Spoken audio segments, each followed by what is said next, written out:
Thanks for the super chat there, Box Kerp. Yeah, he has a question too. He does. Would I miss anything choosing Heco 300 with SB 1000 Pro subs over Heco 700? Okay, so I've reviewed those. Yep. Okay. Would you be missing anything? SB. Let me bring it up on the. I don't know. I think that's a pretty fair compare. I think that the SB 1000 Pro, you would get deeper bass extension. I mean, the floor standards, the 700s, I'm using them in my living room right now, and I'm pretty impressed, especially with DSP. They dig down pretty deep, and I'm using them without a sub right now. Just to see, sometimes I like to not use a sub to see what I can get away with, watch some movies, but I still would rather have a sub.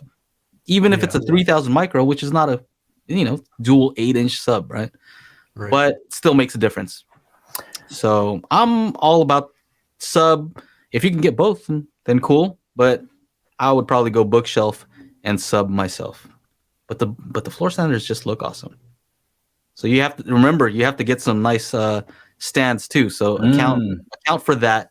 You're not going to save any space, right? Because the stands are right underneath it. So it's not about space saving. It's more about money saving, I think. And just know that you have to get some stands. Yeah. I mean, it's kind of funny. Like a lot of these companies, like this Heco is $549 for the pair on the bookshelf. Yeah. But each tower is $549. So you're like double, right? That's always how they roll, right? Yeah. Almost all the companies, they double on the floor standards.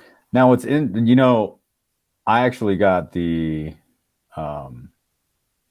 Focal Aria 906 bookshelves, and I got the matching stands.